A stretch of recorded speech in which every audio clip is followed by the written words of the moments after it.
Good morning. Welcome to it. It is Monday, February 9. Man, we are flying through February. Super Bowl last night.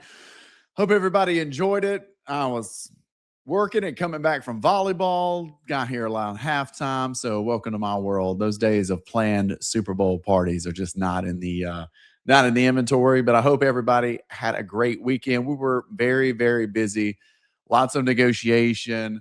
I'm going to tell you what's hitting, tell you a couple of those stories. And then I got a really cool website I'm going to show you. We talk a lot about inventory.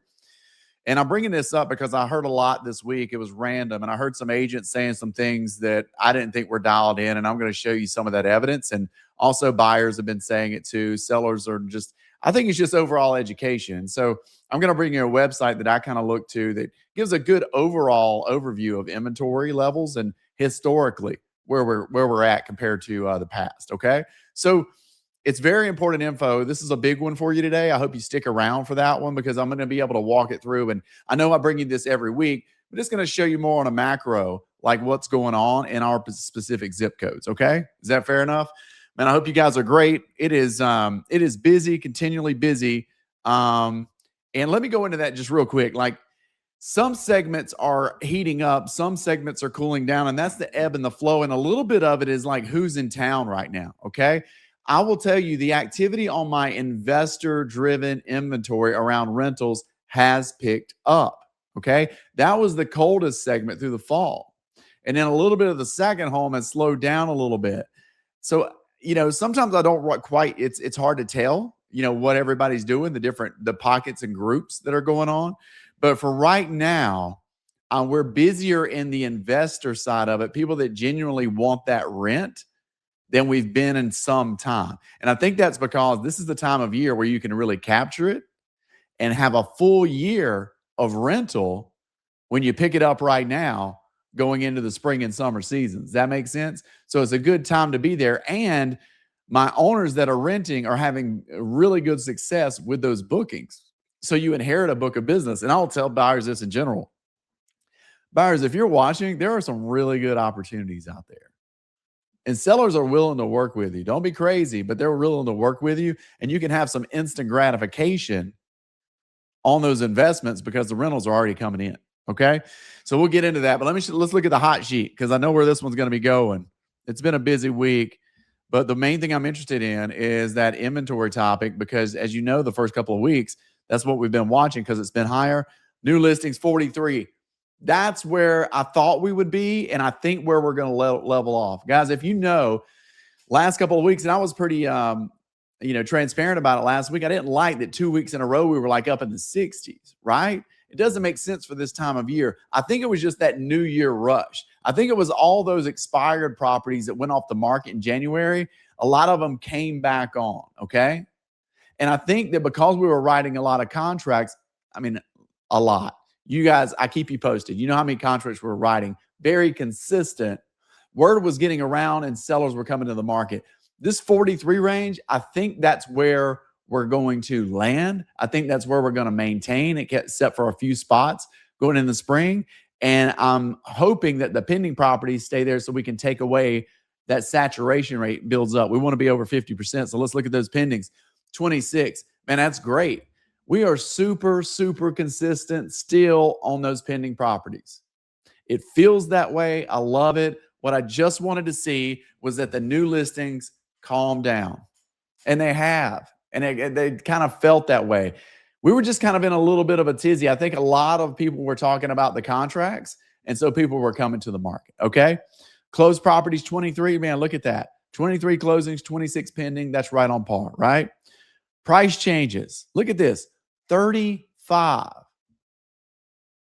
35. If you guys remember, this time last year and in the spring, we were in the 60s and 70s. I'm not saying that won't change, but here's what I'm saying is that I think that that's an indication that a lot of people made price reductions and they're settling into where those are. Okay. I do think the price changes will pick up. 35 might be the lowest that we've seen on price reductions. Okay. It doesn't mean that they don't need to. I just think that people are getting more aligned with the price and they're where they need to be. Again, if you're not getting showings right now, I can kind of say this across the board. If you're not getting showings right now, moving the price can be a difference maker. Here's the caveat with that. You got to ask Casey, like, which segments are moving right now. Some of them, it's not worth it. I reached out to a couple of my owners this past week and gave them the lay of the land, and some people are deciding, hey, we might wait until a little bit further in spring. That's fine. I'm just giving you the opportunity, like, to try to find that sweet spot where we get an increase, because the market's shown that if you're hitting that sweet spot, you can have an increase in that flow. There are buyers in the market and they're super consistent. All right, let me do a couple of things. I'm going to talk to you here for a second. Talk to you about the week that was. We are in negotiations. I'm going to be removing this. I'm going to be adding something else while we're talking. But guys, it's been a busy week, and there's a lot of, we're in negotiation on 2 right now. And I'm going to tell you, we got to get better about kind of setting these things up. I think that the buyers are kind of coming in with offers, and then they're kind of figuring out the process when they go. Does that make sense? What I mean by that is they're kind of making the offer, and then they're seeking additional details. Okay. And what that causes is it can cause a stop of flow in the negotiation, right? It can cause a stop of flow. And when you stop the flow, that can prevent you from getting the deal that you want. Right? So what I'm saying is, once you engage buyers, don't go run into the next option and then thinking you're coming back. For some reason, this is a trend. And what I'm trying to tell you is, for the security of the deal to really get it good, stay where you are and maximize that effort. Okay? All right, listen, here's what I want to get to. This is important and it's fun. This is a great website that I use a lot, reventure.app, and this is the map. I get if you want to play around with the entire country, if you're an investor that likes to know what's going on in every market, this app's pretty fantastic. You can put in the zip code and it will bring up this stuff for you. But the graph that I've got up on the screen, okay, this is for sale inventory for 32459. So that's Santa Rosa Beach. So guys, that pretty much, I'm just doing this. I'm not doing Destin today, but that's pretty much taking 30A and north of 30A, below the bay, our little peninsula right there, inlet, down close to Sandestin, all the bay stuff north of there. What's going on with inventory? Okay. Now, this great graph, the reason I bring it up is what I've been hearing out in the marketplace is, man, we're getting to all-time highs in inventory and it's just surging and all this. Like, that's what I'm hearing. You guys are more educated than that because I bring it weekly.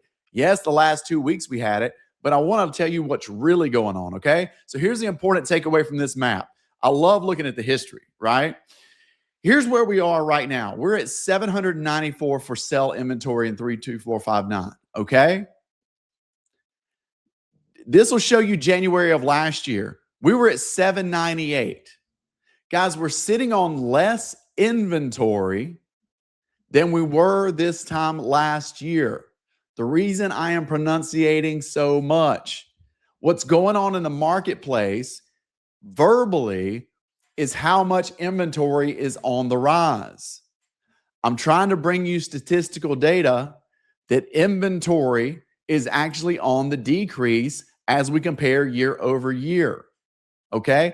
As you know, if you watch my market report, it is on YouTube right now. Please watch that. It's the year in review. There are some segments, of course, that are seeing larger inventory, some neighborhoods. But this is taking that macro. This is taking that whole, because people like to just cast a blanket over the entire. I'm going to give you the facts. All right. Now, let's look back at 22. This is going to be considered when we look back on COVID time. 2022 was peak, guys. January through June of 22, absolutely the highest price points we saw. Look at the inventory level. It was 202. Okay. So look at what we've increased to.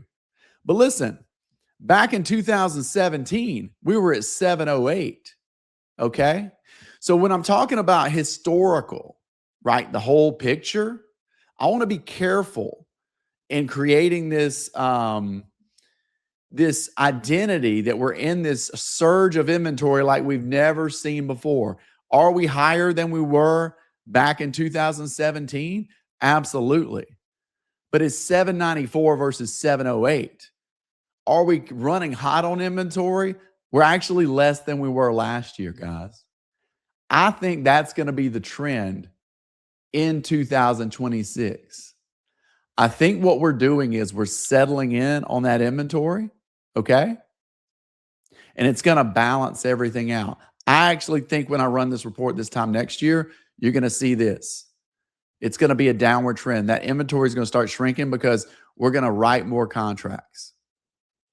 I think as we go forward in spring, you guys know I talk about the consistency in the 30s. I think we're going to maintain the inventory level and we're going to eat away at more of it. That's what I'm feeling. That's my prediction. I don't go out on a limb. You know, I'm not going, hey, 2 years from now, it's going to be great or not. I don't do that. I like to go week by week. But I wanted to bring this up to kind of shut down that forecast. Yes, we're in an increase. Look at that increase for 22. But guys, 22 was wild. Everybody was coming here from all over the country. It was just wild, right? Even look at 20. When we started this in 20, January of 20, before COVID, 657, not too far away. And look at how we fell off the cliff, down to 231. Guys, I got to be honest. That was a free fall. I was pretty much waking up to contracts during that time. We couldn't bring them out on market fast enough, right? But look at what COVID did. But what I want to say to you is look at the difference between 20 and like 24, 657.7. Yes, we're on a little bit of a run on inventory, but we're down from last year. So why do you bring this up, Casey? I like to give you guys the talking points, and I like to give you the actual information. You hear me talking about inventory. Yes, I didn't like the trend the last 2 weeks, but we knew this was going to settle in. The most important trend is how many contracts are we writing? All right. That's the information. That's the historical data on where we are inventory-wise. And I really believe we're going to continue a downward trend in inventory levels because we're going to keep eating away at them. Okay. All right. Felt like I needed to get that out this morning. Guys, I'm very excited. Thank you for everybody that's reaching out. I am working with so many of you, and we love it. Our team is loving it. We brought on a new team member, Michaela. She's doing amazing. Some of you guys will be hearing from her. So we appreciate you. Continue to watch. Continue to let me know how we can improve. Continue any feedback. And we look forward to talking to all of you soon. Fun week of videos coming your way. Have a great one.